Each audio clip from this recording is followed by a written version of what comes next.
Greetings, friends. I'm coming to share some thoughts with you regarding two Pauls, the Apostle Paul in the New Testament and myself, a Lutheran minister, two Pauls. The Apostle Paul, scholarship tells us, traveled about 10,000 miles on land and sea, sharing the gospel of Jesus Christ on his missionary journeys and on to Rome at the end, where he eventually, by tradition, lost his head for the sake of the gospel. And there are a couple of Bible passages that kind of leap out at me when I think about his seamanship and going to sea. You know, Paul says in 2 Corinthians 11, verse 25, 3 times I was beaten with rods. Once I was pelted with stones. 3 times I was shipwrecked and spent a night and a day in the sea. And there's another account in Acts 27:14. Luke writes, before very long, a wind of hurricane force, think about that, of hurricane force called the Northeaster swept down on the island. And when I heard the term Northeaster, I was familiar with that term. We heard about that all the time in Connecticut, in the Northeast. When the winds would come down from the Northeast, the Northeaster, a lot of times they brought not only strong winds, but sometimes hurricane force winds. And so the Apostle Paul, in his 10,000 miles of travel at sea, spent some moments when he didn't really think if he was going to make it or not. If you just read that chapter 27 in the book of Acts, that whole chapter is about going to sea and eventually being shipwrecked, and everybody thought they were going to die, and so on. Now, in the Navy, I never experienced anything like that. I was a Navy chaplain for 20 years. But I understand travel. In my ministry travel to the 70 countries with rivers on 6 continents, I put in 2.5 million air miles. Air miles, taking the gospel of Jesus Christ to the nations. And at sea, when I was in the ship, I was gone 23 months out of 30 on one ship based out of Japan. And one year we put 200,000 miles on the ship in 1 year. Going to sea. Now, what's the point? The point is this, taking the gospel out to the nations is not easy. It certainly wasn't easy for Paul, and it wasn't easy for me. All that travel over those years, was strenuous.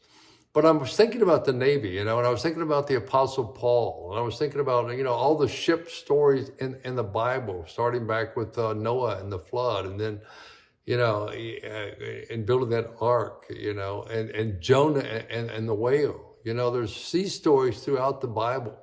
In fact, in the book of Revelation, at the end, it says those people in the sea will be brought back for judgment, brought up out of the sea.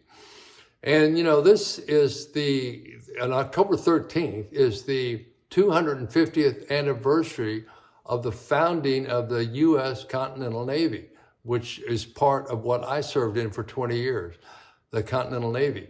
And it's the birthday. The Army celebrated this past summer their 250th year, and the Navy, founded by John Paul Jones in Narragansett Bay out by Rhode Island, was the founding of the Continental Navy. And I want to say this, I was proud to serve, I still can wear my uniform. There's a picture here, I put it on the other day, and I'm still able to fit that. And I was proud of that, that I'm still somewhat, of size and stature to be able to wear that uniform. But I tell you what, I wore it proudly. Behind me are my rank. I was a commander and some medals that I earned over the course of my time on active duty. And then below that is my retirement certificate from the Navy. Honorably retired as a commander from the U.S. Navy.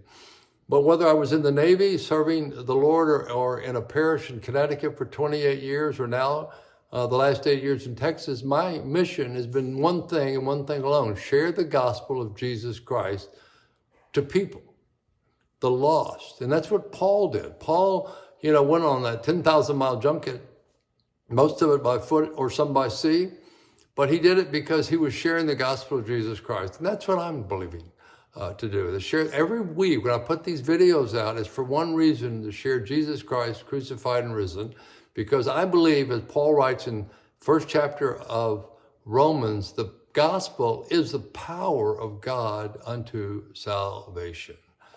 So when people hear the gospel, the power of God gets released, and sometimes, not always, but sometimes there's a quickening in our spirit and they come to faith in Jesus Christ. So I want to say I'm proud to serve the Lord today and going forward. I'll serve him all the days of my life, as will Rivers. You know, our goal, and look, Rivers had the toughest job in the Navy. She was a Navy wife. She was home with our kids while I was out there traveling and doing the work of the Lord and many times at sea. But I want to, give a shout out to Rivers for her service to the country by lifting up my arm so I could serve as a chaplain in the United States Navy. So a shout out to everybody that served in the military and to their spouses, because I know it's a service of love and commitment, because you love the country and you want to make sure that it remains free and defend that Constitution, which we all took an oath to do. All right. So again, I hope you have a great day. I'm wonderful 250th anniversary of the Navy as they celebrate October 13th, which was just passed. And going forward, may God bless you. And if you want to reach out right now, hit the comment button on Instagram, Facebook. I get back to those every day, or go to my website page, paulteskeministries.com. Hit that button and shoot your prayer requests. I answer those every day when they come in, all right? And I'll reach out to you. If you want to hit the subscribe button, you can get Rivers in my weekly newsletter that goes out on eBlast. All right. And again, the YouTube page, Paul Teske Ministries, is there with 500 plus teaching for your benefit and perusal. Okay. So my friends, go in peace, and happy anniversary to the Navy. Go in peace and serve the Lord. Amen. And all God's people said, amen.